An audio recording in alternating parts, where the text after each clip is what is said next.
Okay, it's a couple minutes after 7. Let's kind of get started. We have tonight. First of all, Joe sent out out everybody about Astros wins, and I think Joe says he's gotten 50-some replies. Is that right, Joe? So far? Yeah, on the Twitter poll. This is just people online. I just checked it. It was 54. But that's online. That's on 54 votes on Twitter. Good. And well, you can look on Twitter if you want to see the results, or I could share them a little bit later if more and more people vote as the night goes on. Okay. I'm sorry, Bob. I have a Zoom poll too if people want to do that, but go ahead. Sorry about that. Maxwell, you were saying something? What? Okay. Never mind. No worries. I think you might have me confused with this guy. Yeah, no. I think most of you got my email about the Eddie Robinson podcasts. He's done 14 of them so far, which relate to the golden era. And I sent you the link to the YouTube link, and they're really good. They're about 10 to 12 minutes. And of course, they're covering a period that he lived through when he played for the Yankees and the Indians and what have you.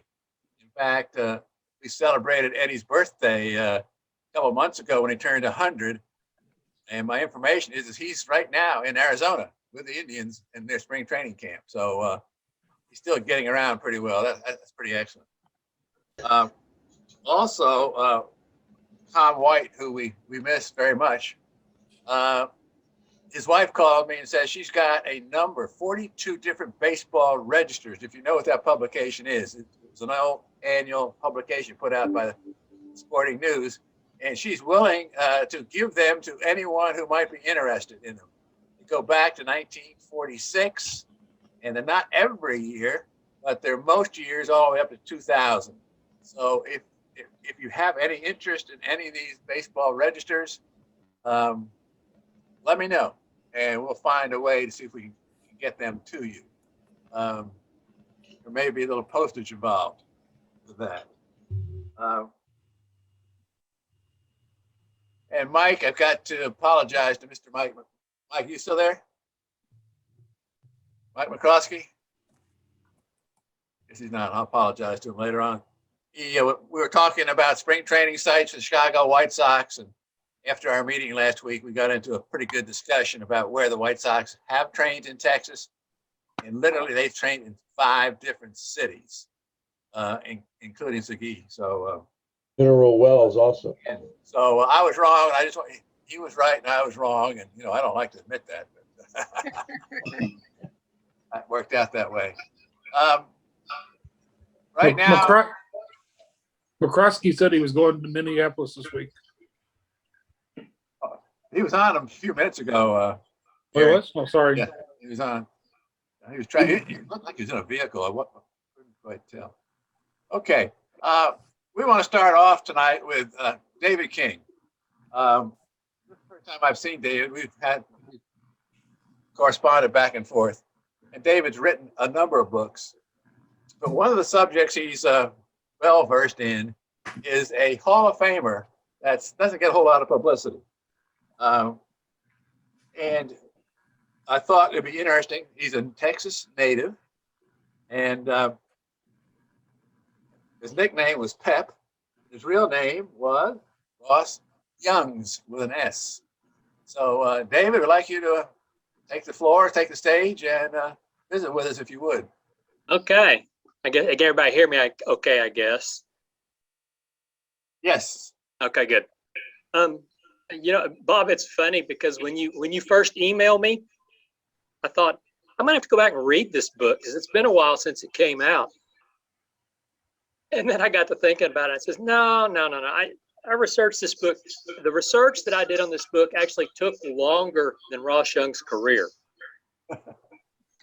started working on it when a colleague of mine at the San Antonio Express News, where I used to work, told me, there's a Hall of Famer from San Antonio that nobody knows about.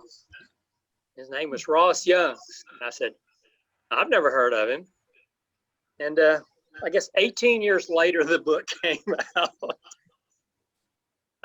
And the story is that Ross probably was the best athlete to ever come out of San Antonio. And that's saying a lot, I know. I was in the newspaper business in this area for quite a while. Never came across somebody who was as great an all-around athlete as Ross Young's was. And this is back before World War I. Yeah, he was born in 1897, by the way, in Shiner. His family moved to San Antonio. He basically grew up in San Antonio. And as he was growing up, and I was trying to find something about him, the first clip I ever found about him was that he had won every event at an elementary school track meet. He had won the sprints. He had run the quarter mile. He had won the long jump. He won every event. And it just continued from there. I mean, it's the stories are just pretty remarkable. What an athlete this guy was. Yeah, he hung out at the ballpark in San Antonio, the Texas League Club. He hung out at the ballpark. He's probably about 15 or 16 years old. And the manager at the time sort of took a liking to him, apparently, because one day late in the season, he gave him a uniform. And he says, "Kid, you're playing second base today." So they chased this 16-year-old kid out there to play second base against a bunch of these old men. And this is the time, as you can imagine, the Texas League. It was not a bunch of kids. It was a bunch of ornery old men. And he apparently held his own pretty well. And it wasn't that long after that, 3 years, he was in the big leagues. He broke in at the end of the 1917 season. The Giants brought him up at the end of the year after he finished second in the International League in hitting, and brought him up. He got a few at-bats, got to sit around and watch the World Series in 1917. Well, it turns out that John McGraw, who was the manager of the Giants, just absolutely hated the guy he had playing right field, Davy Robertson. He just hated Robertson, and the reason was Robertson would talk back to McGraw, which McGraw didn't like. If you know anything about McGraw didn't put up with much. He hated Davy. He says, "I'm going to make this kid who'd been a second baseman his whole life into a right fielder." He brings him up, 1918 spring training. He says, "Kid, you're my right fielder." And he basically was the Giants' right fielder until late in the 1926 season. Played one game at second base, I think is a joke. But he played through the 1920s, almost through the 1926 season.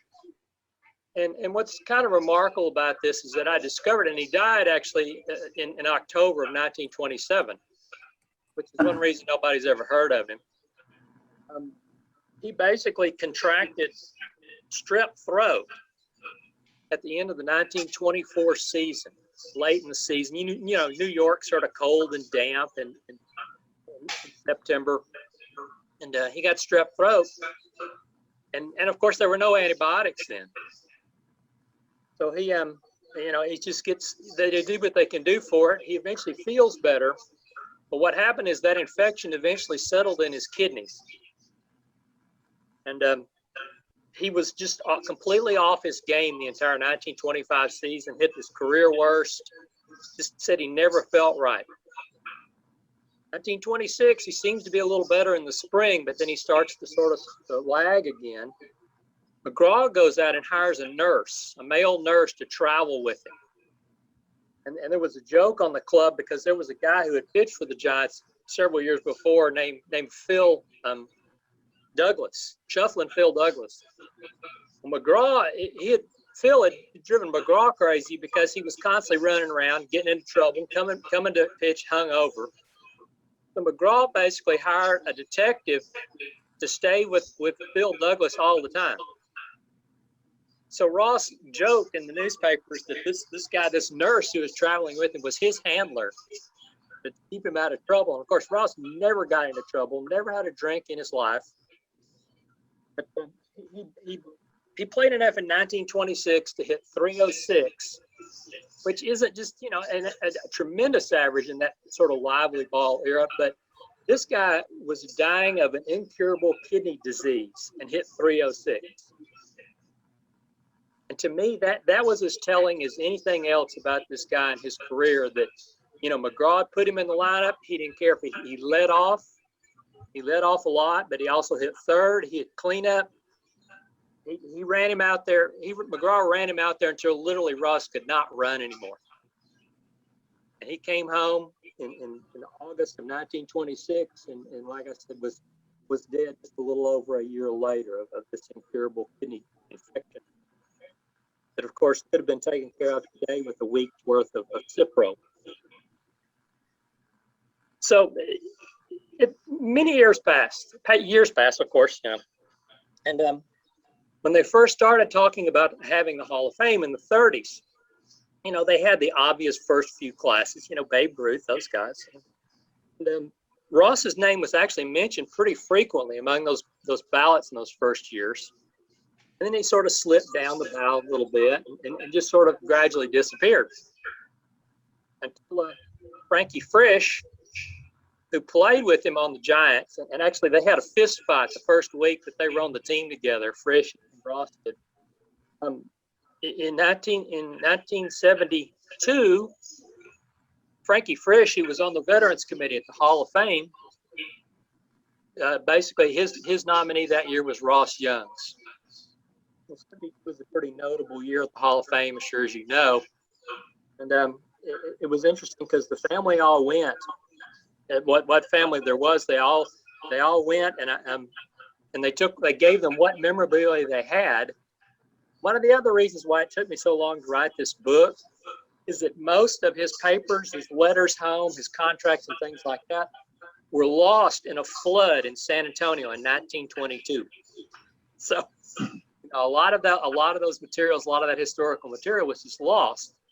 They donated what notebooks they had. They had a couple of clippings, scrapbooks. Donated them to the Hall of Fame. I got to see them at one point when I was doing research up there at Cooperstown. You talk about getting sort of a chill. Have, you know, looked and researched about a guy for years and years, and then finally to see something that he probably cut out of the newspaper and mailed home to his mother. Pretty, you know, it gave you a few chills up and down your spine to think about it, about this guy, and you know, this very sort of brief and shining career that ended way too soon. The book itself, it was funny. I worked on it. I couldn't figure out how to approach it because, you know, I was a sports writer. Everything I wrote had to be about 300 words long. So I finally decided on the way I would write it is that I would basically, at the beginning of each chapter, is me trying to find something about him. You know, I went to the upper deck at Yankee Stadium and looked out over where the Polo Grounds used to be. You know, I went to Shiner and found the house where he apparently lived. You know, went to the place where his house in San Antonio was. Went to the ballpark and, you know, with the location of the ballpark, but all the ballparks are gone, long gone. But that's sort of the way the book came about. And about the time I was really feeling like I was finished with it, my friend Tom Kaiser, who was the president of the Texas League at the time, says, I have an agreement with this company called Arcadia Publishing to do a book of days of the Texas League. Day, you know, notable days, notable dates, notable feats. He says, you want to talk to them? I says, yeah, I'll talk to them. And I talked to them and says, I've got a book for y'all right now that I don't have to write.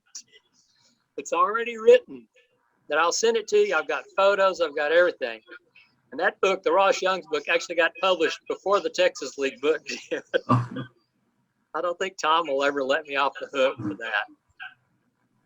So it's you know, it was an adventure. It was, you know, to try to find these things, to find these places, to, you know, spend hours and hours looking at microfilm till I was just, you know, so dizzy I couldn't stand up. It was just, you know, it was quite an interesting journey. So I probably talked enough there. If anybody's got any questions, I'll be happy to try to answer any questions about Ross Young's or related topics. I have a comment. Yes, sir. So you've got some chapter headings, Alamo Heights, Electric Park, Blanco Road. Then I saw that chapter and I just went ape. And I lived at the intersection of Hermosa Drive and Blanco Road. Yeah. That's my neighborhood. And the way you described those scenes, I just felt like, wow, you must have grown up there too. But you didn't, did you? You just went to those places and you kind of soaked up the vibe. Yeah, Blanco Road for everybody. If you haven't read the book yet, the Blanco Road chapter is about Ross's best friend from San Antonio named Frank Snyder. During the off season, Frank Snyder had a dairy farm, which was out on Blanco Road. At that time it was out in the country. Nowadays it's inside. It's inside the main loop of San Antonio. Just to go and to rummage around and try to find even a sign of the dairy farm was interesting. No, it's all urbanized. Oh yeah. Oh gosh, yeah. But And not new urbanization either. I live much closer in, and I think even that street probably was like in a mesquite wood area. Oh yeah. Oh yeah. But wow, that was just it was fun to go back through all that, and I was impressed with the way you just immersed yourself in the environment. And you can sort of feel that atmosphere. And when I was growing up in San Antonio, I used to play sandlot baseball with some buddies in that neighborhood. It just kind of evoked memories of that. Yeah, I was always a guy who liked to sort of tell stories, as y'all can tell. And this whole book was sort of just an extended project just to tell more stories about baseball. That was sort of what I enjoyed doing when I was in the newspaper business, writing about baseball mainly, just sort of coming up with interesting stories. I have a question. Yes, sir. Hey, Mike. After Mike, go ahead. Yes, Bob did hey, David, thanks for speaking to us. I'm the guy that contacted you. My daughter gave me your book. So she did it because we had stayed at the Minger on our last trip to San Antonio to visit her. But I had two things I wanted to ask you about in the book. I thought was interesting was when he was young, the Giants were playing the Yankees, and you mentioned how favorably Ross Young's compared to Babe Ruth and how they had put things in the paper, putting them kind of on a par as the best player in either league at the time. And I just wonder if you could expound on that a little bit. Yeah, a little. Yeah, even at that point, the Babe was acknowledged as as the best player, certainly in the American League. It's funny, they talked about the two best right fielders in all of baseball were in New York. The Babe because of what the Babe did, and Ross, because Ross was a good hitter, a guy that could do a lot of things. He also, and the interesting thing about it is that if you've seen the Polo Ground, you've seen pictures of the Polo Grounds. It looks like a giant bathtub. Well, he very quickly mastered all the weird angles and corners in that very, very short right field line. Polo Ground that got very deep very quickly. And everybody, I read sports writers, they just acknowledged he was the best right fielder in the National League to manage to be able to play right field in those crazy proportions. How much did he hit, by the way? He wasn't a power hitter, but he could really hit. Oh yeah, never hit the ball over the fence much. By golly, in some of those big old parks like Polo Grounds and Braves Field, there were a lot of those 4-base hits that just sort of rolled all the way to those walls. He had 42 home runs during his career. He had a lifetime batting average of .322. Played in 2 World Series and won both World Series against the Yankees in the Polo Grounds. And one was 1921, and that was the year when Babe Ruth set the home run record. he later beat. It was 59 home runs. 54. 54. Okay, it was over 50 home runs. Hit 1921. Said no one will ever beat that. And the Babe went out and did it. His career on base percentage was 399, but if you take those 2 last seasons away, it was 407. Because he was playing kind of sick those last 2 seasons. Oh yeah, for sure. And you know, like I said, a week's worth of antibiotics, and he'd have played till he was 40. Yeah. Yeah, unfortunately, they weren't invented then. You know, I know. Yep. I had a question. Yes. So I take it this player didn't have quite the stats that got him into the Hall of Fame, you know, when his time came up after he retired and everything. So when the vote came around for the Veterans Committee, how close was it? Well, And how many? At that point, the Veterans Committee basically was whoever Frankie Frisch said needed to get in. Yeah, that's right. Because Frisch did a lot of things. I mean, he played for the Giants, won a lot of games playing for the Giants, went on to do a lot of other things in baseball, and he had a lot of stature. And when they started figuring they needed to add some of the people they had missed previously, they basically just agreed whoever Frankie said needed to get in. Okay, was it typically one player per year or more than Yeah, one? yeah, he was normally a player or two a year. Okay. I will say it's skewed a little bit toward those Giants of the 20s. Okay. Because they were very good clubs, and there are probably some guys that Frankie got in that, you know, are marginal, like George Kelly, played first base for the Giants. He's probably sort of a marginal choice. But Ross, in a lot of ways, and part of it was because of the reputation he had when he was a player, and I'm sure Frankie remembered that reputation he had because people talked about him being the best right fielder in the National League, and you know, one of the couple of best players in New York, which is, you know, pretty big talk considering the club across the river there that was getting ready to just be dominant. So, you know, I actually had somebody email me at one point and say, Ross Young doesn't deserve to be in the Hall of Fame. And of course, I should have I think I wrote a whole chapter about that. I think that he would have had an easy Hall of Fame career if he wasn't, you know, ill at the age of 28 and dead at the age of 30. Yeah, I really, you know, I really agree. It's just one of those unfortunate things that happened. And the fact that it was before they started even picking people for the Hall of Fame, you know, makes it difficult. You know, they took that long for him to somebody to recognize that he had this great career, great stature, everything else. Go ahead, Tony. Who were some of his teammates on the 21-22 Giants? You remember? You know, Frisch was around then, and George Kelly. Frank Snyder, I think, was the catcher on some of those clubs. They actually. I'm sorry. Larry Doyle at second, Art Fletcher short, Heine Zimmerman at third.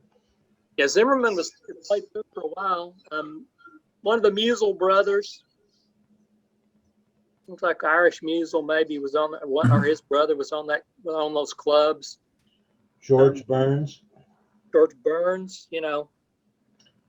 Jim Thorpe also in 21.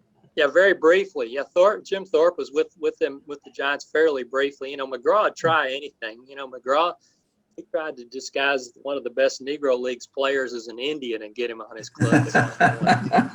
Good for him. Yeah. Yeah, McGraw is a fascinating character, and I read a couple of books about McGraw. You know, I think that's somebody that a lot of people have forgotten about, and I think he was just really, really a pioneer in that era, in the early era, the first couple of decades of the 20th century in baseball. What did they pay Ross Young? Did you figure out what his salary was? Yeah, at one point, I want to say at the end of the 1924 season, there was a story that they were going to bump him up to maybe $8,000 a year, which is a princely sum of money in mid 1920s. That was a lot of money. Yeah. He apparently went out and bought himself a car and drove it home from New York to San Antonio at the end of the season. Big car, big yellow car, apparently. Yeah, you mentioned he was going to get a contract that was going to make him guarantee him to be the highest paid player in the National League. Yep. But they offered him that about the same time he got sick. Yeah. It's some of the details I have to admit are a little fuzzy at this point. You also had a chapter about Seguin. My wife and I had taken a road trip to Seguin recently, and then you talked about the 23 White Sox spring training.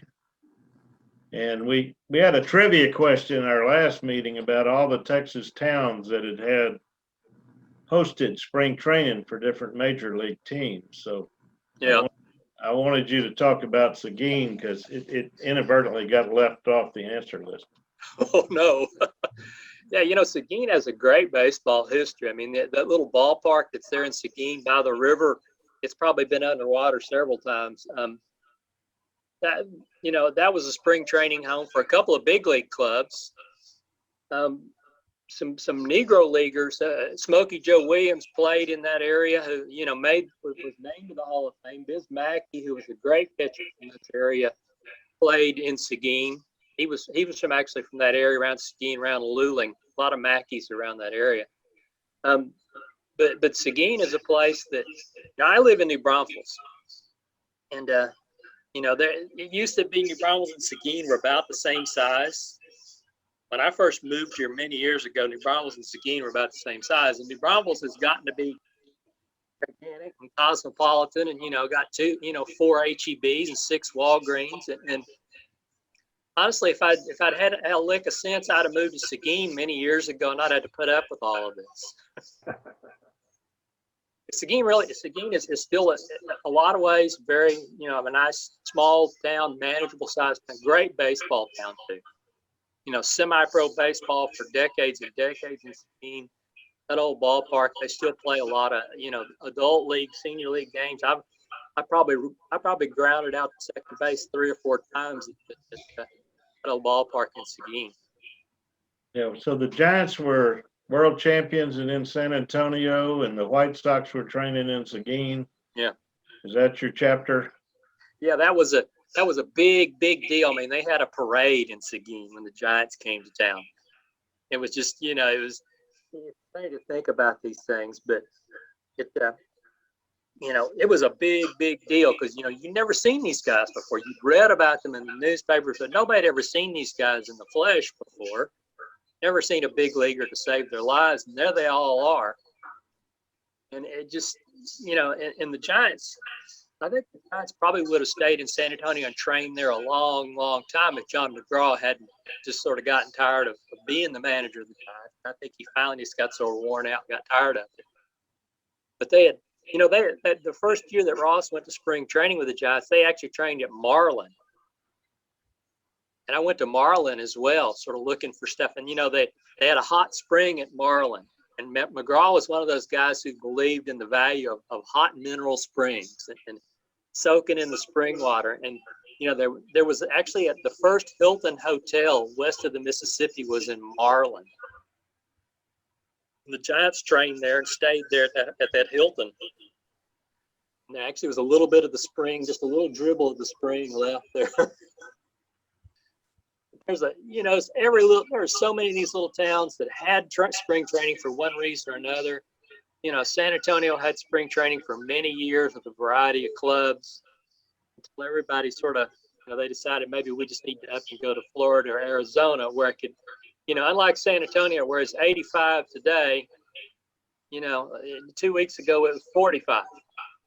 And that isn't very conducive to spring training when you've been laying around all winter.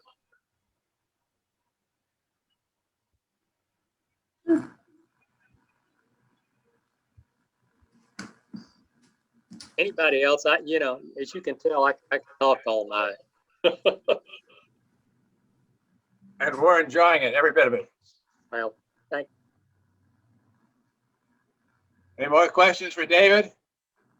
I will say the book is still available. You go to arcadiapublishing.com. There it is. arcadiapublishing.com actually bought the History Press who published the book. So you can buy it on their website still.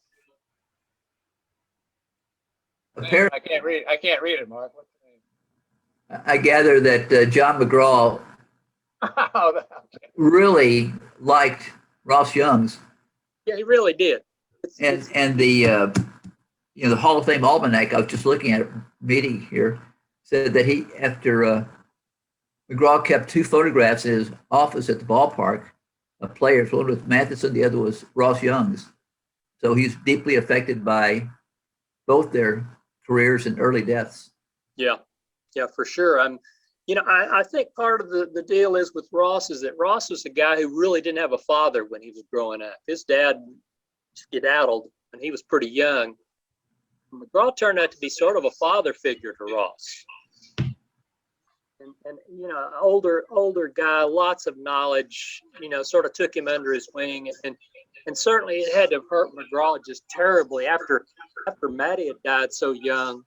To see Ross die at the age of 30 must have been pretty tough. Yeah. Talk about those plaques at the Polo Ground, the center field Oh yeah, bronze plaques. they commissioned some just huge, heavy bronze plaques to put in dead center field at the Polo Grounds where no one could see them because they were a mile from home plate. But the one with Eddie Grant, who was the first big leaguer killed in World War I, and the other one was to Ross. Beautiful, heavy, just gigantic looking plaque with his image on it and a beautiful inscription.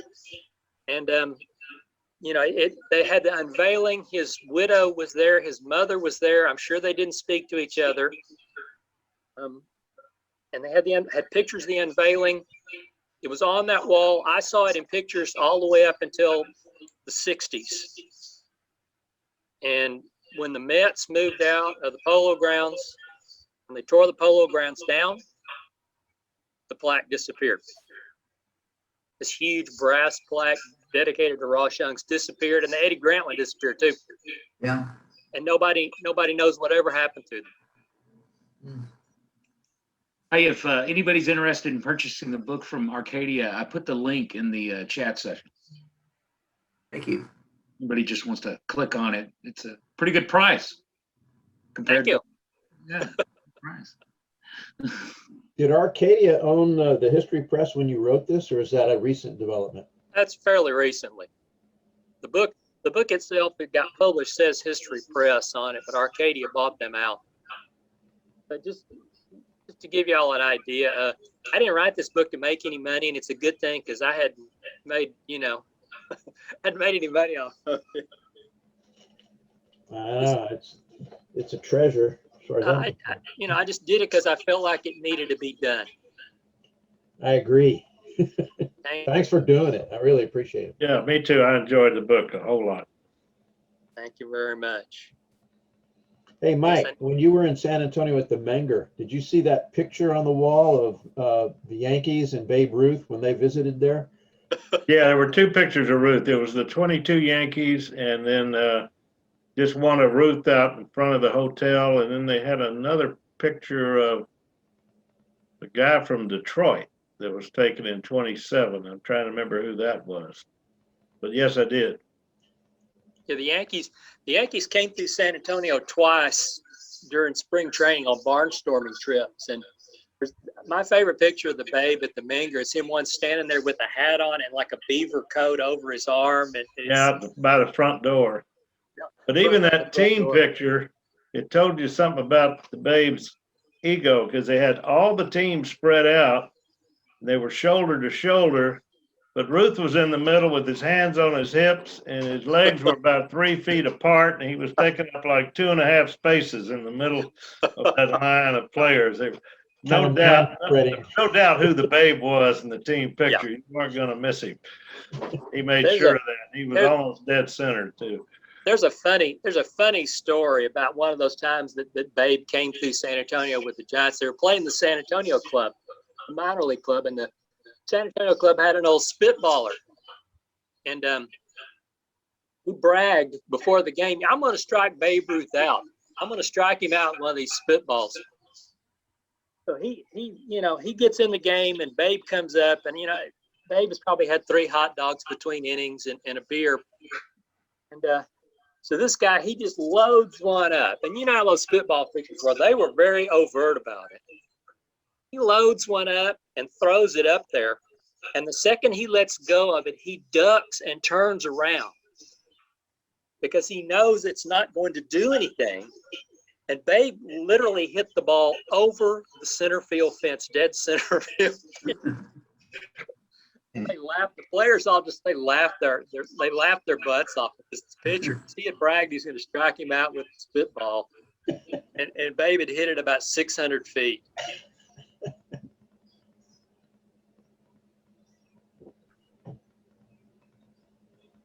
Eddie Davis. Okay, terrific stories. David, we thank you so much for being with us and sharing all those thoughts and your research. Certainly. Thank you. Thank you for coming. We appreciate it. Thank you. Thank you, Mike, for recommending him. We appreciate that. Yeah, thanks for doing it, David. Appreciate All it. right, Get thank you this- guys. Send me Can I start my- membership information, by the way. I haven't been in SABR in years. Send me some membership information. All right, we'll do it. Do it. Okay. And stay tuned. We have a trivia contest after a while that you may Oh. want I can't even remember Ross Young's trivia. to. You did well. You did well. Before we get to our next speaker, I'd like to ask Tony to comment on the newsletter. Tony, Yeah. you still there? Yes, I am. We've got several articles we're looking at now. The deadline for submission of articles is April 15th. So if you have something that you'd like to have us take a look at, or something that we can publish later, that would be fine. We have something, we're looking at publishing something on Ed McCurdy and some other folks in our group, trying to think of a way to commemorate spring training. Various pieces of astro history would be coming to mind.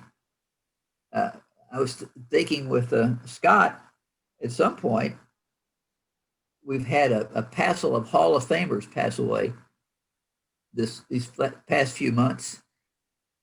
And we were kind of wondering if Larry Dierker ever pitched home run balls to Henry Aaron, and what it felt like, or just facing Aaron and some of those other great ball players in the past.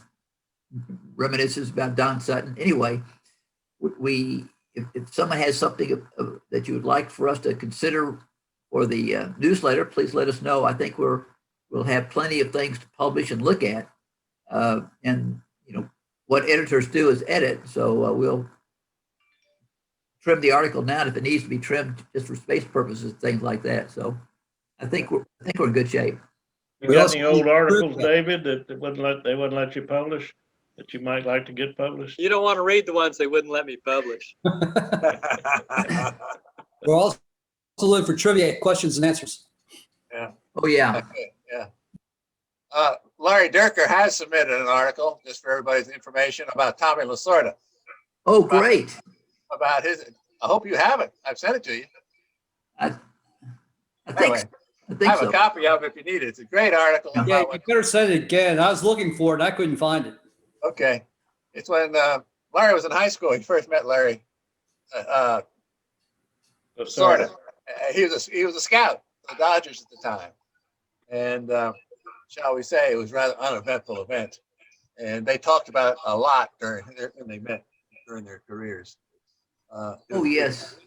So Larry did, and I think everybody here on this call realizes that the first batter that Larry ever faced in the major leagues was a guy named Willie Mays, and he struck him out. And the rest is history. And the rest is history. Oh gosh. I'll send that to you, Tony and Scott. Okay. Yeah.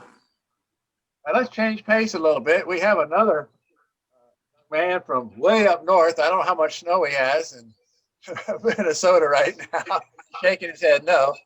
But Stephen Brekovich, I think that's how you pronounce it, Stephen, has written an interesting book about the baseball bat, from trees to the major leagues, from 19th century to today. And he's spoken to a couple SABR chapters already, and I've asked him if he would speak to us today. So, Steve, welcome. We're glad to have you with us, and you've got the floor. Thank you, Bob. I appreciate it. And I think you have to do something. I want to go share my screen. And do you have to do something? No, Steve, just go ahead and share your screen. Go ahead and share your screen, Steve. That'll be fine. You should be able to on screen. How's that? I don't see anything. I at the bottom there, you should have a selection that says share screen. Yeah, it should. I'm looking for it. Yeah, it should be at the bottom of Oh, your. there it is. I'm sorry. Yeah. And then just share your screen. Click on the window you want to share.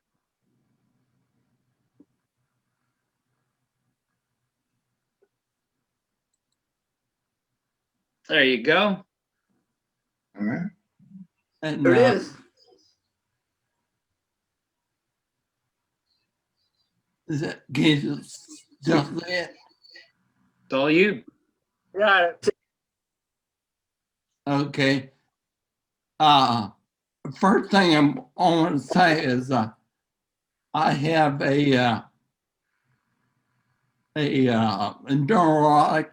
neurological disease, and it affects my speech. And if there's any questions or you don't understand me, break right in and I'll try and repeat it. Okay? All right. Great. All right. So you should be seeing the cover of the book right here. Yep. And I want to mention the publisher is McFarland, and the book is on Amazon, Barnes and Noble, and various other places. And you can get the ebook as well. So, Joe, if you want to look that up, it's on Amazon right now. And you can put that in the chat if you want to. But I want to say that I enjoyed talking and interviewing different SABR members and bat manufacturers and billet manufacturers. I'll explain what a billet is in case you don't know, or researchers. So that was a very enjoyable part of the book. And I am a forester by training. So I love baseball. And the part that came together for me was the trees and the bats, because bats come from trees, and that was the connection for me. And I have a number of slides I want to show you that because I had trouble speaking, I'll let the slide do a lot of the talking. And tonight, I'm going to focus on the chapters that are in red on the right. Those are all the chapters in the book. But I'm going to focus on 5 and 6. And number 6 in particular looks at some of the research that Major League Baseball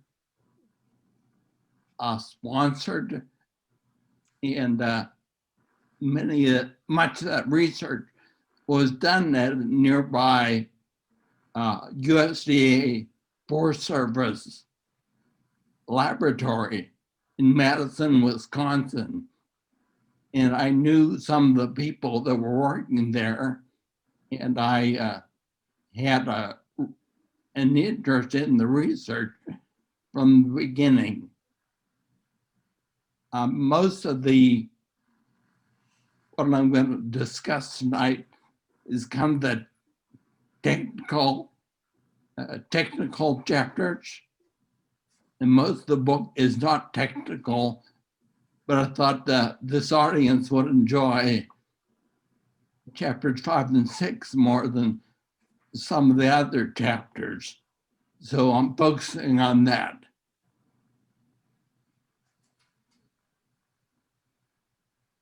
And the key issue of what I'm going to talk about is the broken bat issue, particularly the shattering bats into a couple pieces.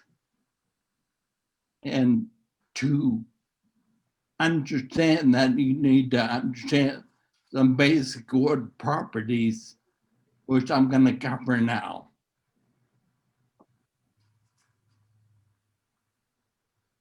Simply, I'm going to talk about the 3 surfaces of wood, and then the species, the weight, and the density of different trees, and a little bit why they're selected for bats. Now, if you're as old as me, you might have used a wooden bat when you were younger, and we were taught to hit this is the surface that you hit on. This is called the radial surface of wood, and the trademark is over here on this surface. And I'm going to put a bat in here just for illustration. And that bat is not crooked.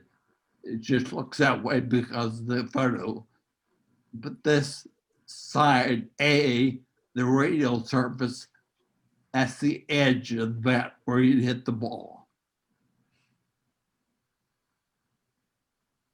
And the B side, the tangential surface, you can see right here, and that's where the trademark is placed.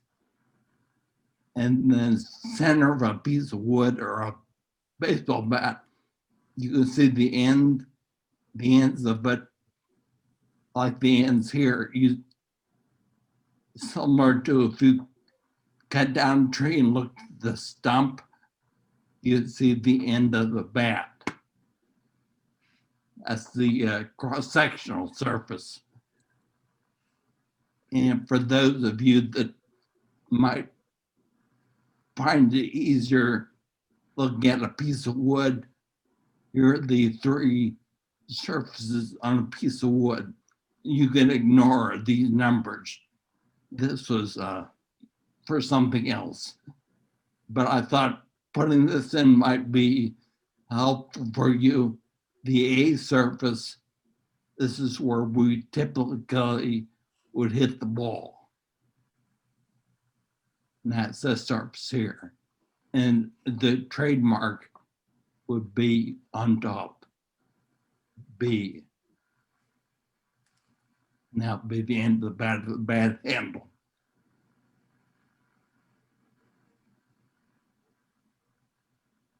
Now this guy came along, but in the teens and the 20s, and it's very simple.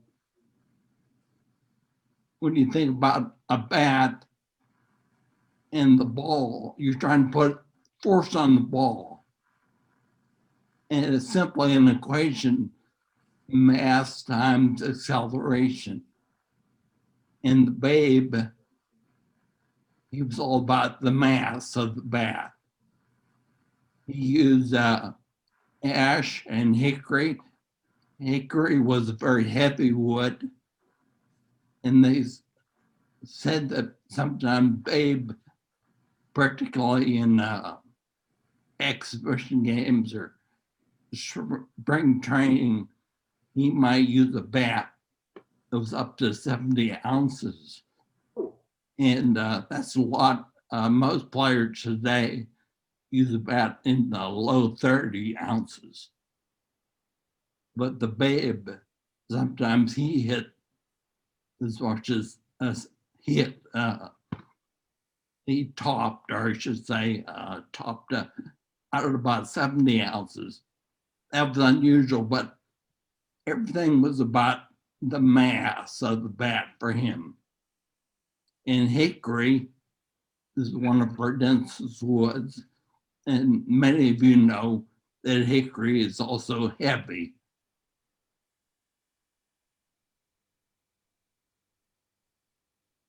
So a few years later, this guy came along, Ted Williams, and he also thought about this formula, mass times acceleration. And for Williams, it was more the acceleration. That's what he focused on, the bat speed. And for Williams, he used a white ash bat, and most players up until the year 2000 used a white ash bat.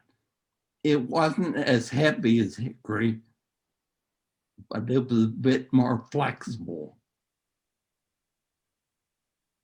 And density-wise, it was strong, but it still had that flexibility that you often like in a bat. So Ted Williams used an ash not nearly as heavy as the Babe, and he focused on acceleration. Then about the year 2000, this guy came along. He kind of changed things. This is Sam Holman from Ottawa, Canada. And you think about the automakers as an example.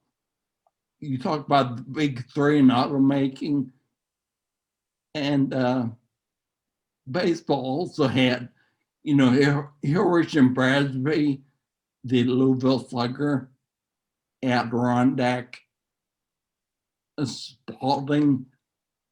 These are pretty big companies. But Sam Holman came along, and he basically was working out of his garage. A friend of his, who was a major league scout, challenged Sam to make a better bat. And Sam looked at a lot of the research into bat making, and everything was, it seemed like everything was on ash, white ash. So he thought, well, I need to look for a different species. And he had an old banister lying around his shop. He was a woodworker and a stagehand, and he crafted a bat like this out of maple. And he took that bat to strength training, showed it to a few people, and one person he showed it to, and they liked the bat, was Barry Bonds. And then a few years later, Barry Bonds hit all those home runs. And I won't talk about other factors, but many people thought that if Barry Bonds switched from ash to maple, I will too. And now Sam Holman, Sports Illustrated, credited him with the rise of the boutique bat makers. And there are many bat makers today. So instead of having just a couple companies like the Louisville Slugger, there's all kinds of these small, or they were small, mom and pop operations, and they grew and grew into bigger companies.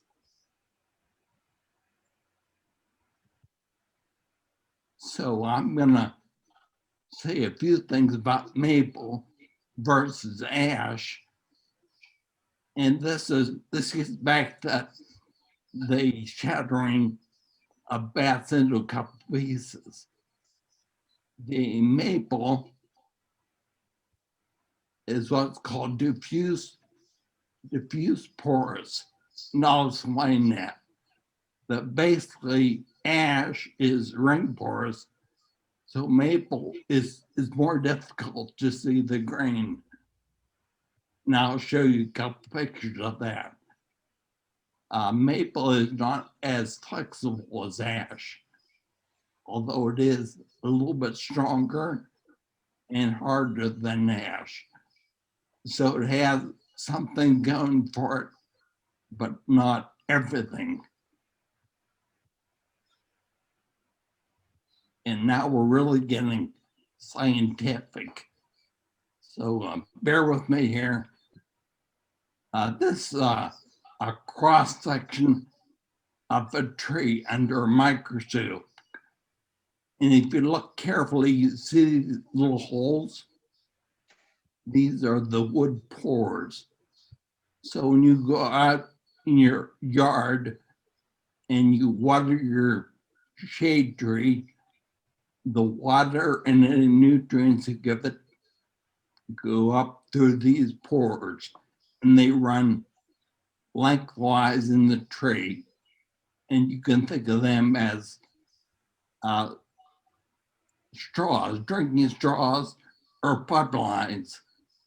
And early in the spring for ash, the rings are large, and then they get smaller in June, July, August, and they quit growing. And you can see the rings very clearly. That's one ring, another ring, another ring. And oak is like this. So if you're a woodworker and you work with oak, you can see the grain very easily. And that's called ring pores. Over here is maple, and you can see the pores are smaller. They're all spread out over the growing season. And the only thing you have to look at really is this little line here. Like the winter time, there's no growth. So basically, the maple is harder to see the grain than something like ash.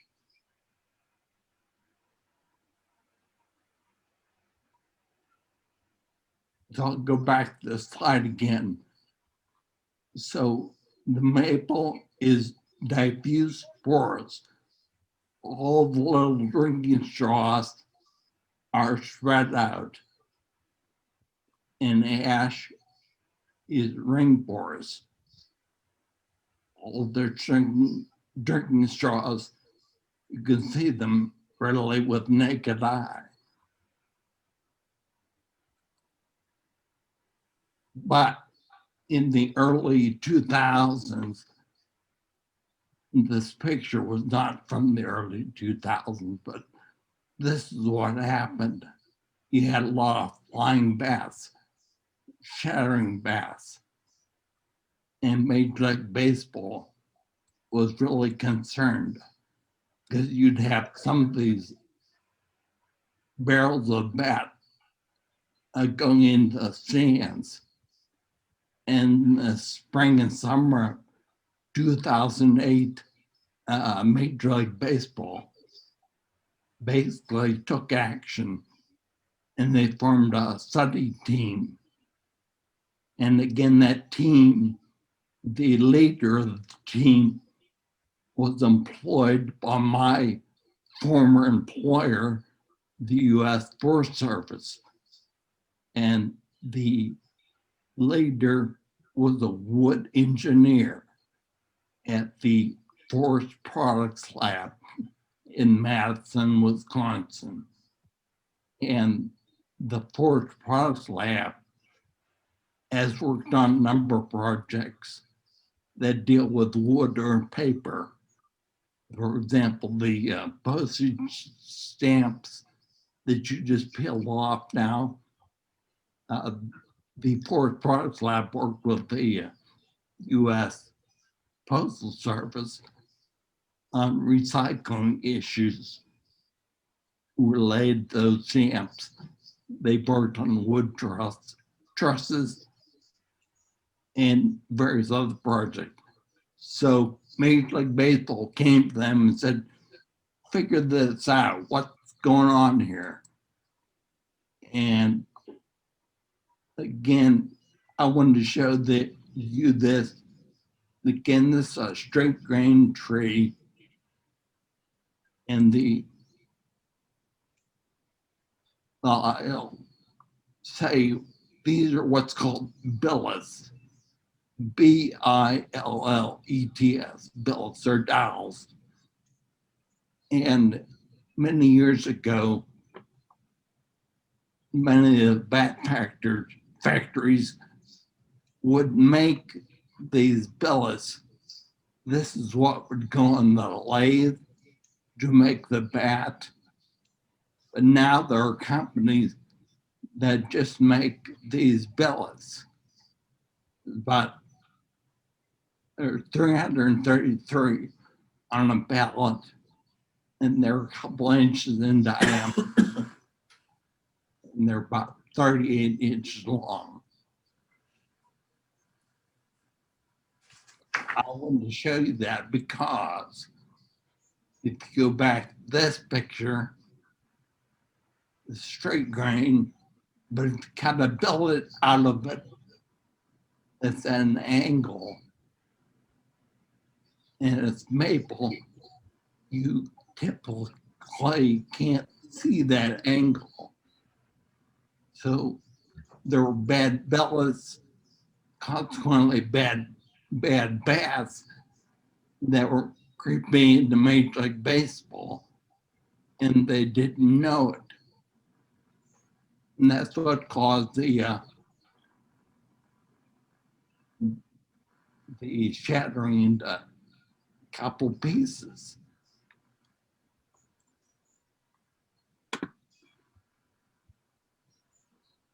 So the study team at Major League Baseball put together, they came up with 9 recommendations.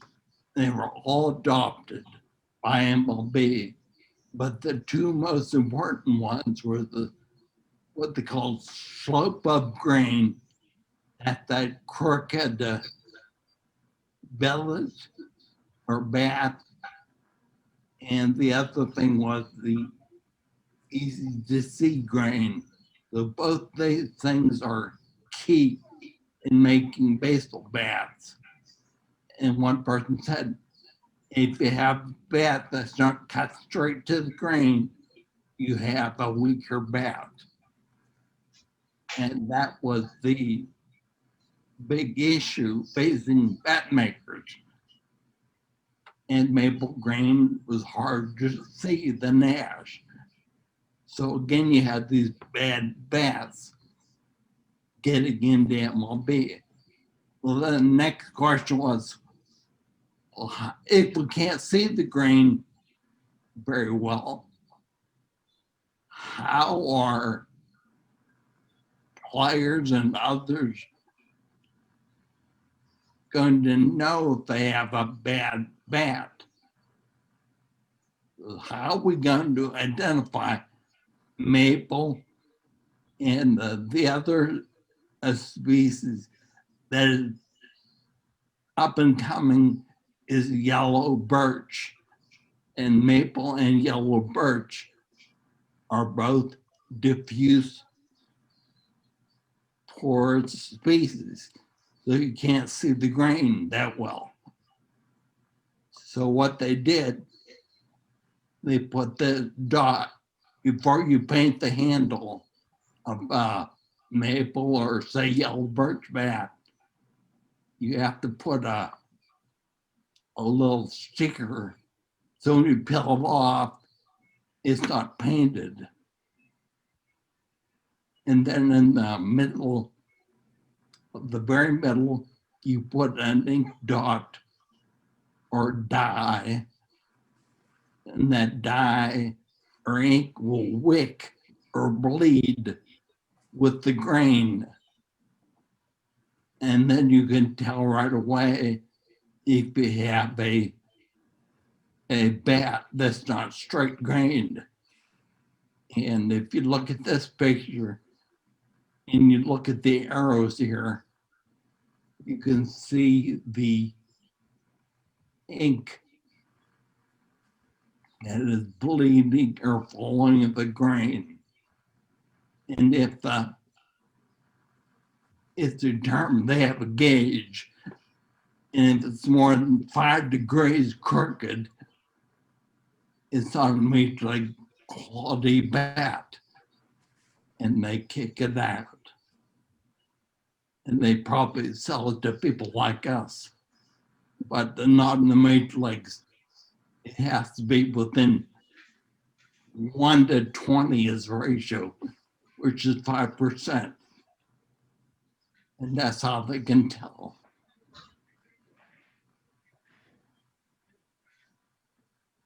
The other thing they did, based on research of the study team, was that the trademark on maple and ash, or maple and yellow birch bats, the trademark was rotated 90 degrees. So those of us that use a wooden bat when we were growing up, we were always told to keep the trademark up. And now for maple bats, they want you to hit the ball on what used to be the trademark side, because again, the research said that's the strongest side. So they rotated the trademark 90 degrees, and hopefully that makes sense as far as the explanation. And all the, as I said before, all 9 recommendations from the study team were adopted by MLB. And I only have numbers through the 2016 season, but bats shattering into 2 or more pieces was down over 50% in that period. So I covered a couple of techie issues, but again, the book is not really techie, but I think I'm gonna stop now and take any questions you might have. And Bob, do you want me to go into a trivia question relating to the book? Sure. Okay. There's a few, this is chapter 11 of the book. A few players like George Springer, Carlos Correa, Suzuki, Jake Lamb, Pedroia, and others use a bat that looks like this. And that's called an axe handle bat. And Ted Williams said in his book, the science of hitting, that hitting a ball the proper way for your wrist would be like swinging an axe and hitting a tree. And there was a guy in New York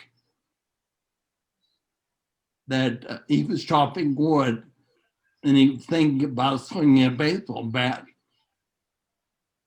And he realized that the axe he had in his hand seemed more comfortable.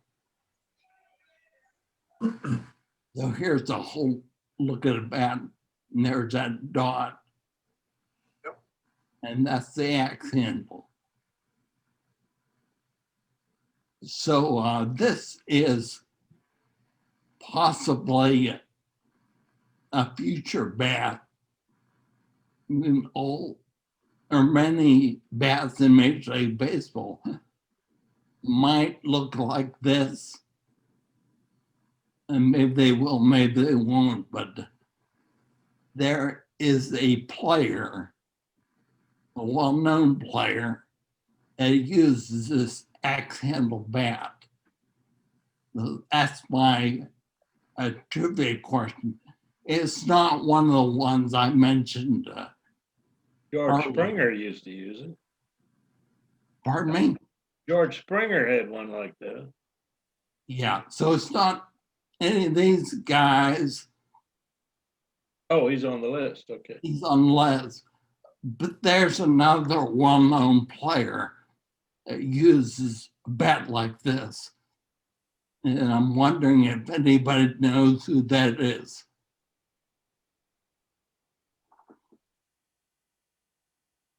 Guess not. Well, I have a couple hints here. Though he's a well-known player. He won a Gold Glove the last 10 years. He's an outfielder. And he played in the 2020 World Series. Mookie Betts. Mookie Betts. You got it. That's right. Right there he is. And most of the players use the axe handle bat, or many of them, when they were coming off of hand injuries. But Mookie liked it, and he thought he'd use it. And he's, somebody said earlier, the rest is history. So I will go up there. Okay. Great. Thank you. I have a question. Go ahead. Yeah. Okay, I put a link in the chat if you want to look into this, where it says newspaperarchive.com Syracuse. But I was wondering if the author or any other members of the audience had heard of an experiment involving Roger Maris in 1962, in which he took batting practice with 5 different bats, one being his own regular bat, one being a Babe Ruth model, one being a Ty Cobb model, one being a home run Baker model, and there's one other. And he actually got the greatest distance with the older, bigger bats, and he got the least distance with his own regular bat. But he argued that against real life major league pitching, the faster pitching, he still thought his bat was best, but against batting practice pitching, all the older models, like the Ruth and the Cobb models, gave it more distance. So anyway, I was wondering if anyone's familiar. I came across it just by chance a while ago, and I have a link if anyone wanted to read more about that. But this was in 1962. Yeah, Alan, I have a little bit in the book on that. It was documented that a Ruth hickory bat if you made it just like Maris's bat. Maris's bat was 33 ounces white ash, but if you use a hickory bat of the same dimensions, it was 43 ounces or 44.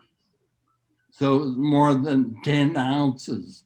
And you're right, he didn't do as well with his own bat, but he wasn't going to switch. Yeah, I think a lot had to do with that, the pitching and the speed of the ball. How much do these bats cost now per bat, Major League bats? How much does Bats are about, they're over $100. They break a lot of them. They use a lot.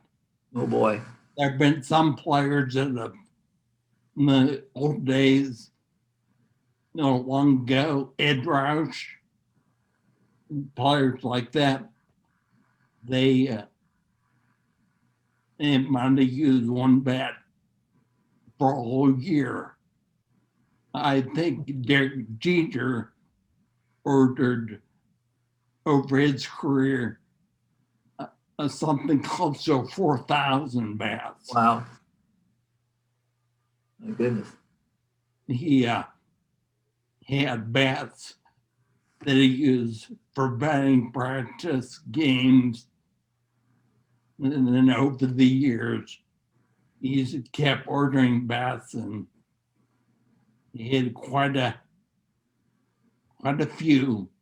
In Louisville, Slugger actually named a bat after his model.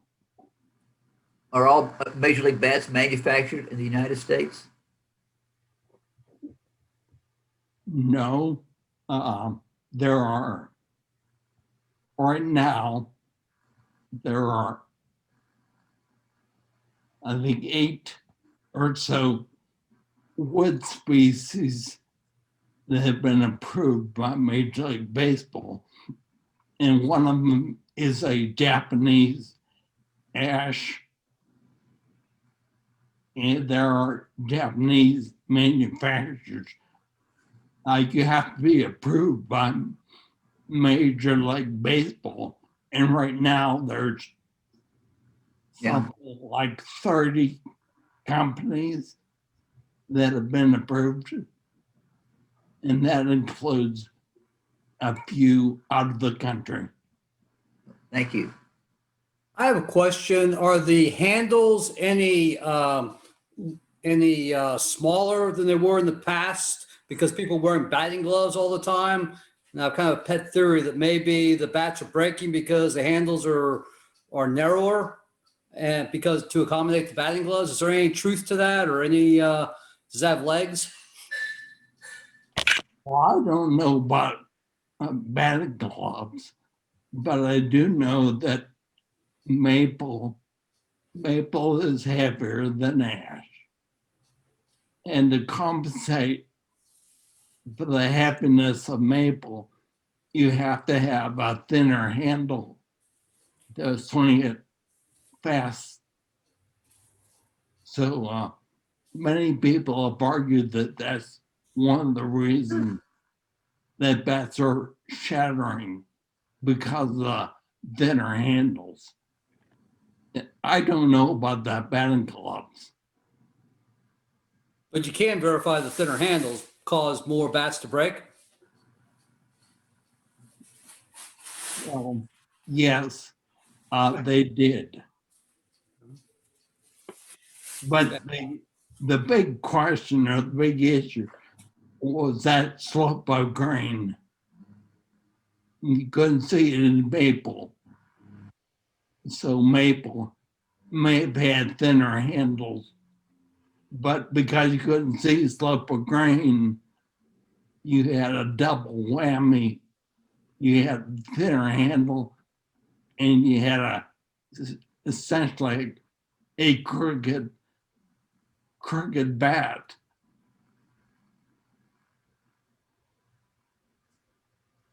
Very good. Thank you, Steve. That was very well done. You're welcome. I hope everybody could follow me, and thank you for your time. I enjoyed talking to the group, and way to go, Weldley, on the getting Mookie Betts. Thank you. I had a little help. There you go. There you go. Okay. Moving right along. Has anybody put in their prediction for Astros wins in the chat column? Joe, can you tell? We put them in the chat. You can. No, That's an option. That's an option. No, nobody's put them in the chat column. It's part of the poll question. You know, what is the poll question? No, nobody's put it in the nobody's put it in the chat, Bob. No. I'm just curious. Okay. All right. Herb. Where's Herb? I know Herb's here. There he is. Hey, Herb. It's trivia time. Usually we have a problem with getting trivia in because the meetings are running so long. But tonight we've got a great opportunity to hear from Herb. Actually, you're muted, Herb, but that's okay. As far as the trivia contest is concerned. So we want to give you the opportunity. Fire away. Great. All right. I know my internet connection's a little off tonight, so if anybody's having trouble hearing me, let me know. Everybody can hear me at this point? Yes. Okay, good. The video, I think, is worse than the sound. So anyway, I tried to keep it fairly simple and straightforward this time. Hopefully, nobody will be shut out. There's a few easy questions, a few real tough ones. There's a total of 21 questions and 21 answers, so it's kind of straightforward. The time period that's covered is from 1987 until the present. And the only other clue I can give you is that all these players have a common connection. And question 21, that's going to be the question. What is the common connection that these players have? So, and what it is each answer will be a baseball player's name. So it's going to be pretty straightforward. So are you all ready to start? Go for it. Okay. All right. Number one, name the player drafted overall number 1 by the Baltimore Orioles in 2019. He played catcher for Oregon State prior to being drafted by the Orioles. He's projected as a potential AL Rookie of the Year this year. That's probably going to be the toughest question. I hope. All right. Ready for number 2? Yeah. This third baseman played the majority of his career with the Chicago White Sox. He had 294 career home runs, and probably he's best known for his wrestling match with Nolan Ryan.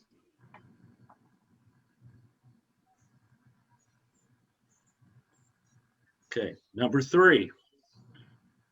This former Chicago White Sox and Florida Marlins pitcher won 107 games in his 10-year career. He pitched for the Marlins in 1997 during the year they won the World Series, but was unable to pitch in the series due to an injury. He missed the entire following season and started only 32 games over his final 2 seasons before retiring. Who is that player? Could you repeat that, please? Sure. It's a former Chicago White Sox and Florida Marlins pitcher. He won 107 games during his 10-year career. He pitched for the Marlins in 1997, the same year that the Marlins won the World Series, but he was unable to pitch in the series due to an injury. And he missed the following year entirely because of that injury. And he started only 32 games over the final 2 seasons before he retired. All right. Number 4. This former Texas Longhorn who played high school baseball in Corpus Christi had a 6-year limited MLB career. His first 4 seasons were with the Cubs. His first 4 seasons were with the Cubs, the Reds, and the Rockies. He primarily played the outfield. His final 2 seasons were with the Milwaukee Brewers, where he was primarily a relief pitcher. Name the player.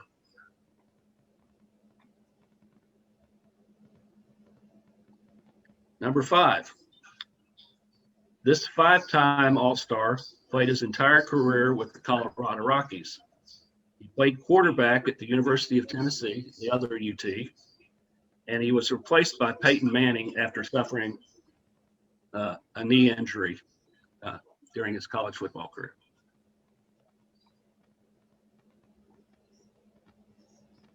Everybody got number 5? Okay. Number 6. This right fielder had a 14-year Major League Baseball career. He played for 4 Major League Baseball teams, starting with the Cardinals and finishing with the Red Sox. He was an All-Star MVP. He was the All-Star MVP in 2008.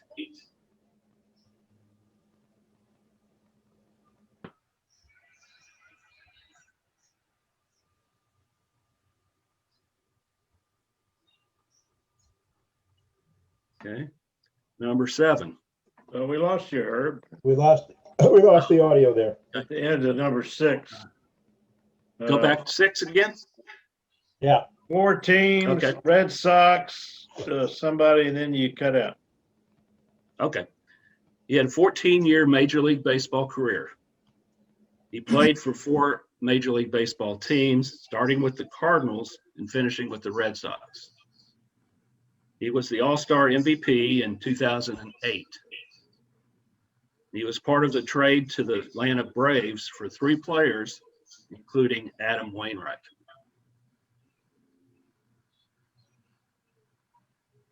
All right. Number 7. This Baylor Bear had a 9-year Major League Baseball career, including 1 season with the Astros. Most of his career was with the Rockies, and he won the 2002 NL Rookie of the Year.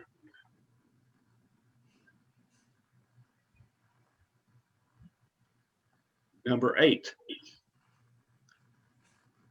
This 14-year Major League Baseball veteran spent most of his career with 2 teams, the Texas Rangers and the New York Yankees. He did not miss a game during 2005 and 2006 seasons. He won 5 Gold Gloves and 3 Silver Sluggers. His nickname is based on his last name.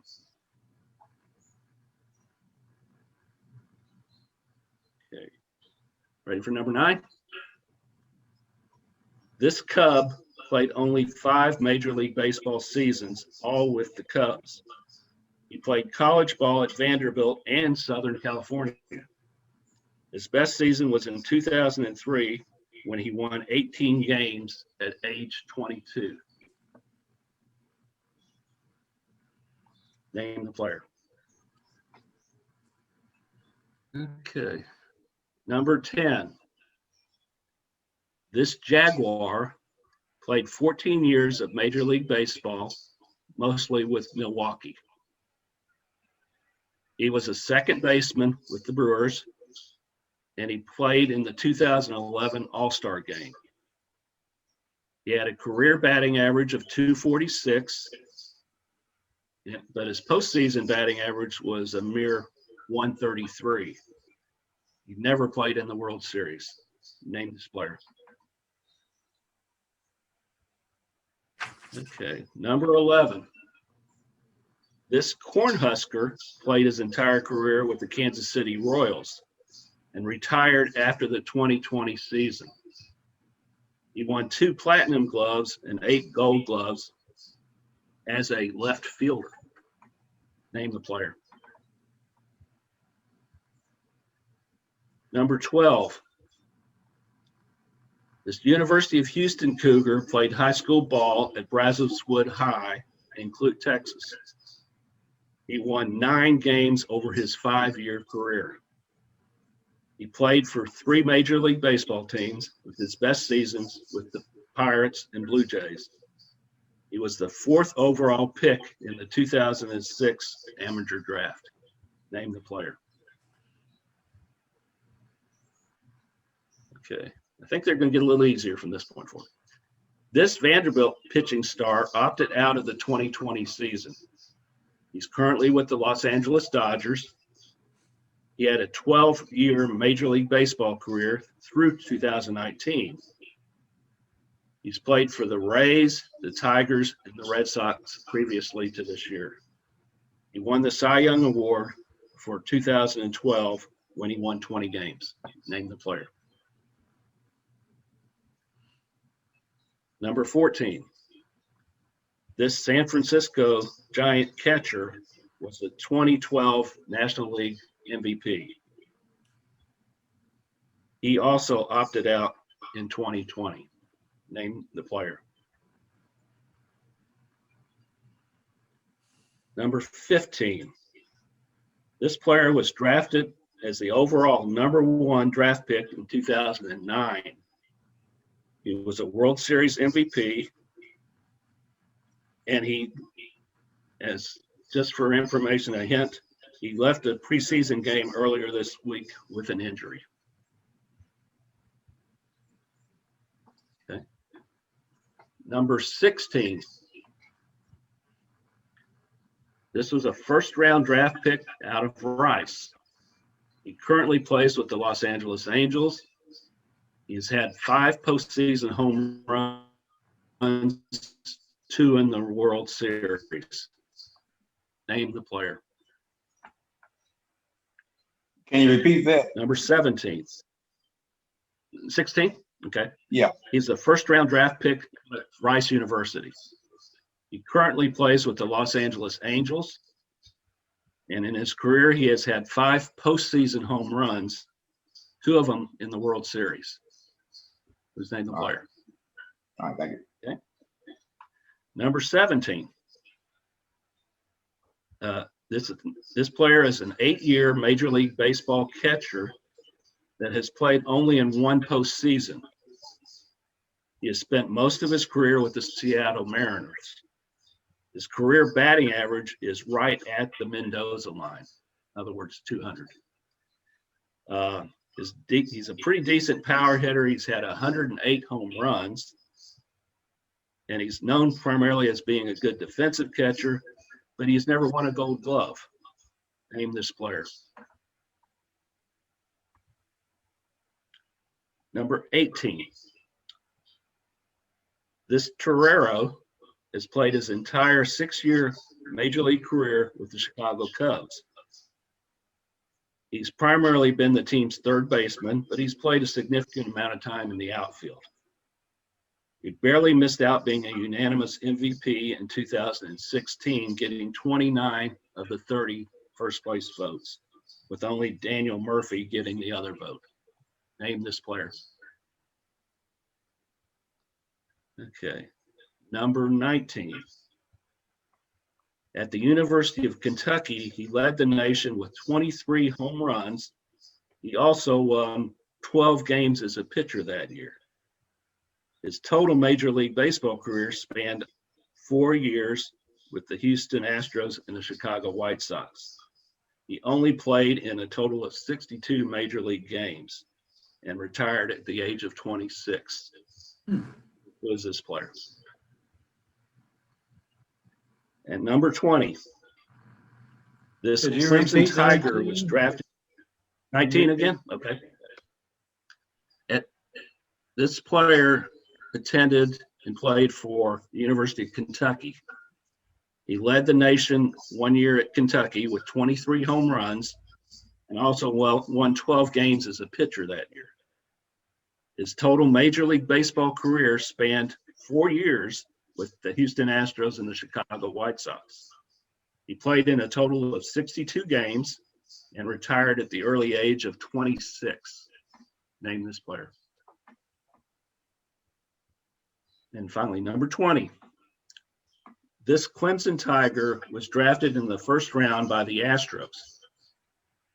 His highest level of professional ball has been at AA with Corpus Christi and the Jackson Generals. He was traded in 2019 to Arizona as part of the Zach Greinke trade. Name this player. Okay. Number 21 is name the common connection that all these 20 players have achieved. There's probably be more than one answer for 21, but I'm looking for the most specific. Excuse me. And if you get the most specific and you're tied, that'll be your tiebreaker.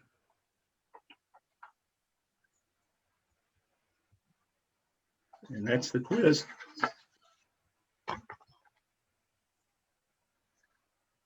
Anybody need any questions repeated?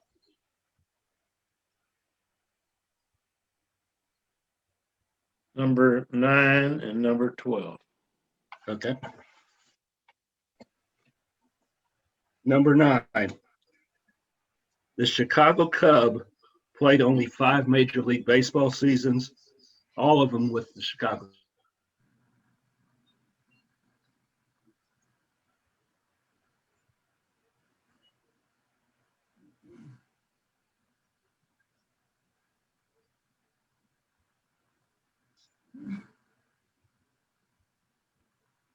Herb, we lost you again.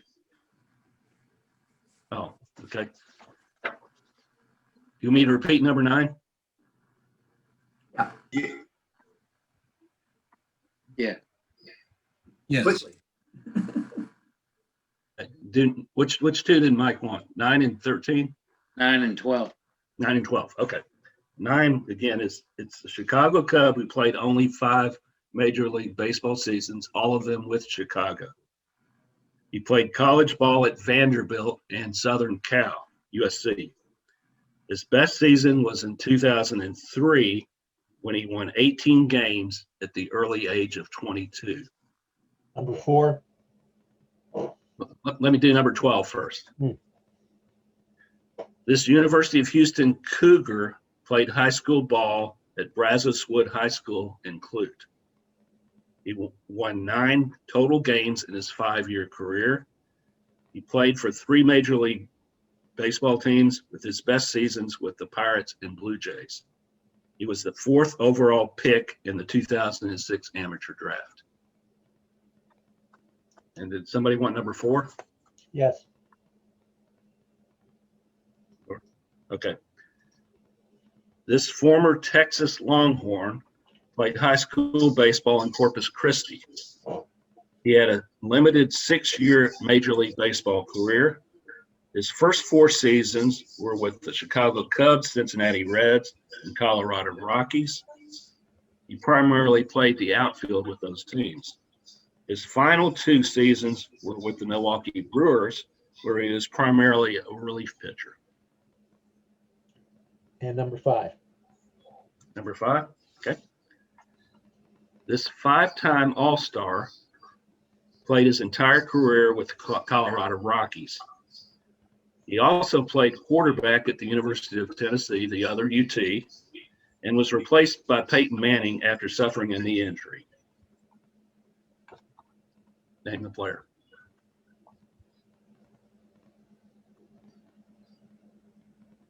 Any others before we go over the answers? Number 10. Number 10? Okay. Yes. This Jaguar played 14 years of Major League Baseball, mostly with Milwaukee. He was a second baseman with the Brewers. He played in the 2011 All-Star Game.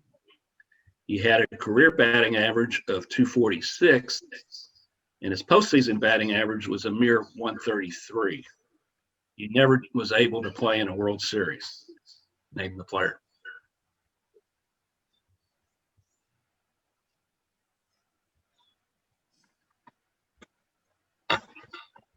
Okay. Okay, are we ready for the answers? Yeah. Okay. All right. Number 1, the overall number 1 draft pick by the Orioles in 2019. Who was he? Anybody get that one? No clue. Okay. It's Adley Ruchman. He played at Oregon State and has not played in the majors yet other than in spring training. And they think he's got a good shot to be Rookie of the Year this year, American League. Number 2. Anybody get that one? I've got Robin Ventura. Ventura. Robin Ventura, that's correct. Yay. Hey, Yay. Okay, so it's Robin Ventura on number 2. All right. Number 3. Anybody have any idea on that one? Alex Fernandez. That's correct. Very good. Who was it? Alex Fernandez. All right. Number 4. Does anybody have a clue about the Texas Longhorn? Brooks Kiesnick. Very good. Should have got that. Brooks Kiesnick's the answer. Okay. I think some of you are going to get number 5. Todd Hilton. Larry What'd you say, Walker. Tommy? Todd Hilton. Todd Hilton. That's correct. It's the only one I got. You probably get at least one more. All right. Number 6. Does anybody have a clue? This is kind of hard. That's right field, 14 years, 4 teams. All-Star MVP. So you know he's an American leaguer, most likely. He played both leagues. Yeah, but All-Star. Yeah, All-Star was in 2008, so I'm trying to remember. I think that was when he was in the American League. Most likely. Anybody have a clue? Adam Duvall. That's a good guess, but no. His brother also played in the major leagues. I believe the brother played primarily with Arizona. Was an infielder. J.D. Drew. Ooh. Okay. Number 7. The Baylor Bear. Who was he? They pitched for the Astros. Short period. Oh, and that terrible trade. I was trying to remember his name, the Tim Telton. Anyway, he traded 3 players for him and he won 1 game for us. We paid him $8 million or something like that. Mm-hmm. Maybe. I don't Then think he got retired. paid that much. Oh, It's yeah, it was Jason Jennings. Jason Jennings, yeah, because Drayton McClain went to Baylor. Right. Tim Tapira, yeah, there's 1 year's GM, one of the worst trades the Astros ever made. Okay. Yeah, that comes back to me now. Yep. I'll take All right. Number 8. Does anybody know that one? What was the question there? Cubs, Rangers, 5 No, seasons? this was the Rangers and Yankee player. 14 Major League Baseball career. 5 Gold Gloves, 3 Silver Sluggers. And his nickname is based on his last name. Sierra? Mark Teixeira. Yeah, that's correct. Mark Teixeira. Mark Teixeira. Oh, All right. Number 9. I've got Mark Who's this Pryor. former Southern California pitcher? Mark Pryor? Very good. Mark Pryor. All right. Number 10. The Jaguar from Southern University, who played most of his career with the Milwaukee Brewers. Played second base. Jim Gantner. No. Ricky Weeks. Ricky Weeks. Very good. All right. Number 11. Alex Gordon. Alex Gordon. Alex Gordon. That's correct. All right. Number 12. U of H, Cougar, That's the Cougar. Yes. 9 years. No clue. He only played, won 9 games over 5 years. Very high draft pick. No? Brad Lincoln. Anybody get that one? Nope. Brad Lincoln. Thought he went to University of Texas. No, he was Cougar. Oh. Number 13. I think most of you probably get this one. The Vanderbilt pitching star who opted out of the 2020 season, currently with the Dodgers, but's played for the Rays, Tigers, and Red Sox. David Price. David Price, very good. 14, I think a lot of you are going to get too. The San Francisco catcher who was the 2012 MVP and opted out of 2020. Yep. Mr. Posey, that's correct. Sure. Number 15, he was drafted overall #1 draft pick in 2009. He was the World Series MVP, and he left a preseason game this week with an injury against the Astros. I didn't add that in the clue, but Bryce Harper. no. Strasburg. Steven? Chris Bryant. It was Strasburg. Oh my gosh, I got that. Boy. Okay. Number 16, the overall #1 draft pick out of Rice. Oh, no, he was a first-round draft pick out of Rice. He currently plays with the Angels. He's had 5 postseason home runs, 2 of them in the World Series. Rendon. Rendon, very good. Who was 15 again? 15 was Strasburg. Steven Strasburg, yeah.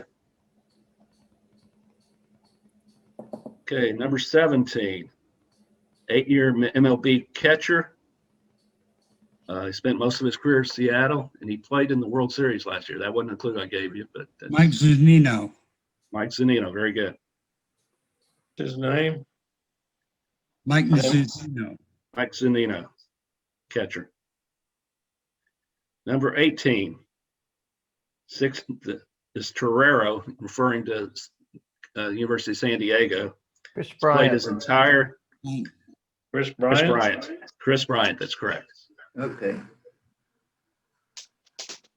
Could have been Okay, an Astro. number 19, the University. 19 was an Astro from the University of Kentucky. He was considered a major prospect at first base with the Astros. Oh, AJ Reed. Kind of Buddy. fizzled. AJ Reed, that's right. He's with the Mets, isn't he? He's with, well, he retired now. He Oh, he did? retired. I thought he had a big year retired with a the couple Mets. years ago. No, they Unless let I him go have to the some- White Sox and he went like 1 for 20. Hung him up. Yeah. That's- The one thing I read about him was he was the slowest player on the team, and that didn't help his case anymore either. He'd hit the ball Final with it. question. Yeah, he could at times. Definitely did in the minors. Number 20 is this Clemson Tiger was drafted in the first round by the Astros. His highest level of professional ball has been Double-A, and he was traded to Arizona as part of the Zach Greinke trade. Seth Beer. Anybody remember? Seth Beer, very good. Who was it? Seth Beer. Oh, Seth Beer. Yeah. That's beer. Okay. Looking forward to And getting number one of his 21. jerseys. Does anybody know what all 20 of these players accomplished? They They played are baseball. He got drafted out of college. First-round draft picks. Made it to Okay. the College Not World- all of them were first round draft picks. They all did play college ball. So that's close. They made it to the College World Series. No. A lot of them were switch hitters, but not all of them. Mm-mm. Any other guesses? Well, they made a lot of money. They all have the same agent? Okay. Anybody hear of Dick Hauser? Yep. Yes. They have an award named after him for the College Player of the Year. Yeah. All 20 of these guys won the Dick Hauser Award. Mm. Including AJ Reed. AJ Reed, yeah. AJ Reed had Wow. a great year that year. I mean, that He was was a part of stud. He led the nation in home runs, and he also home runs and won wins. a bunch of games. Yeah. He won a bunch of Yeah, games he's pitching. very dominant. Yeah, Okay. my goodness. That just Well, tells you 12 how games good that it year. is to make it in the major leagues. All right, now for the moment of truth. How many got 3 correct? Raise your hand. You got 3 correct. Come on, John. John, get your name up. Stephen, John. What else? Scott, Mike. Okay, how many got 5? 5. 2 people. 7. Oh, Mark's in the game all of a sudden. Okay, Mark, you out? I'm out. Okay, At so we 6.5.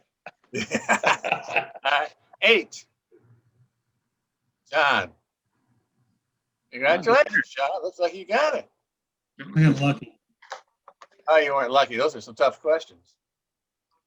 No, You my know- brain must be working funny then. If you are very lucky, you get to do the next trivia contest for us. Oh my gosh. So you don't have to play next meeting. That It's more is fun to an play. advantage. Come up with the stuff. Very good. Congratulations. Okay, our next meeting, we have 2 speakers already lined up. We're very fortunate. One is Brian Frank, who lives in Buffalo, New York, and a big Buffalo baseball fan, and he's done a presentation on what the Toronto team had to do to bring their stadium up to major league specifications. It's a really good presentation, and you'll enjoy it. Lots of slides and showing you a little bit about the history of Buffalo baseball and then what the Toronto Blue Jays did. Who's doing this? Me? Brian Frank. Brian Frank. Brian Frank. Okay. Sullivan. And Mike, you may know him. He spoke at the San Antonio San Marcos meeting. He's a sportscaster up in the area and he's been recommended very highly by our good buddy. Bob, speaking to the microphone. I'm trying, friend. I'm trying. Paul Rogers has recommended him strongly. So we have 2 speakers plus Mr. Chris. Where's Chris? Chris, you still with us? No. Chris has done some research on Yonder, which you'll find fascinating. Our first baseman, our designated hitter. So that's what we have for the month of April. That'll be April 19th. Yeah. So, and by that time, we hope to have everyone's prediction on the Astros, number of Astros games. The win. The predictions I've seen so far are pretty encouraging. Let's see what happens. My goodness. Yeah. Okay, any comments anybody wants to make? Any general comments? It's a little bit early, but it's almost 9 o'clock. Well, Bob, I do have a poll question in honor of St. Patty's Day. You know, I got my Astros Larry Miggins. Patty's Day hat. If somebody wants to answer who's the greatest MLB player of Irish descent in games history, I was just wondering, kind of get anybody's thoughts, you know. That's all I got. I mean, you know, if anybody. How about Lefty O'Doul? Well, okay, Lefty O'Doul. So if anybody wants to answer the poll, Lefty O'Doul. Okay, we got somebody that's not on the poll. All right. Believe it or not, Nolan Ryan is has Irish descent. His great grandparents are from Tipperary in Ireland. Tipperary. Yeah. Tipperary. It's King Kelly. King Kelly.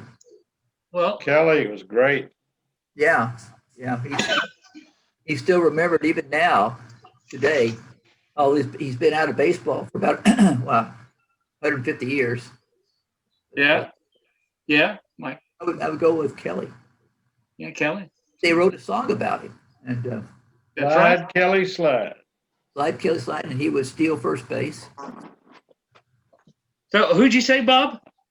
Lefty O'Doul. Lefty O'Doul. Lefty O'Doul, exactly. Yes.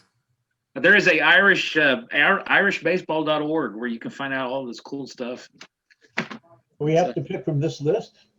No, well, I put at the bottom someone else, you know, and I know, Mark, you responded. Who did you say in an email? Who did you say? Well, I had one pitcher and one position player. So my pitcher, I picked Tommy Bond over Tony Mullane, and I picked Jim O'Rourke over King Kelly. King Kelly. Yeah. There you go. I Was just thought, O'Rourke- for some O'Rourke happy, this would be kind of cool. So I vote for Larry Miggins. Larry Miggins. I was hoping Larry would be on the call, but Is he Irish? Is he Irish?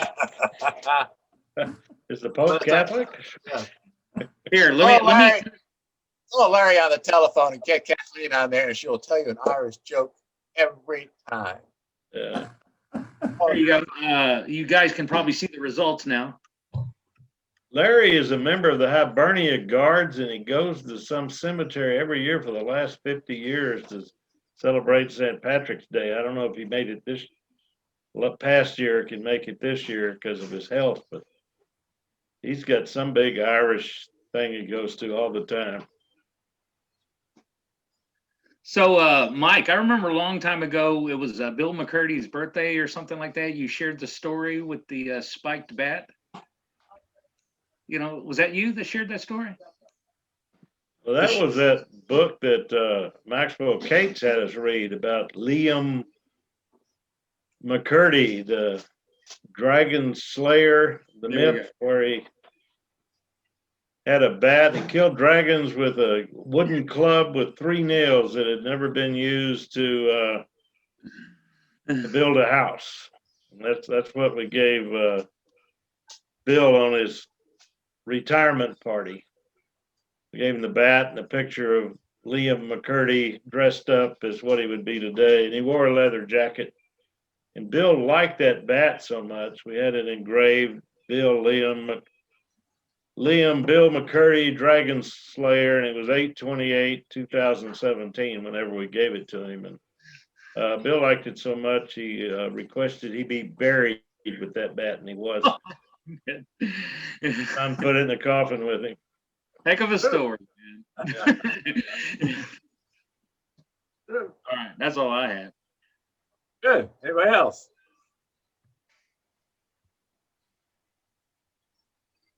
Well, let me ask a general question, if you can hear me. Some of our meetings, our recent meetings have gone 2.5 hours, 2 hours and 3/4. What do y'all prefer? Do you prefer a meeting like tonight where about 2 hours? Yes. Or is there any, I see a lot of heads nodding. Would you rather have a little bit of a shorter meeting than the 2.5 hours? It depends on the content. If it's interesting, sometimes you don't realize how fast the time goes. And some speakers are more concise than others. I like Stephen's speech tonight about the wood. That was good. Something I knew nothing about. Well, we try to give the speakers a clue as to how long they ought to speak. Yeah. Then question and answers sometimes just keep coming and coming. Yeah, That's good. yeah. That's good. I think 2 hours would probably be a good time. Otherwise, it's like American League Baseball.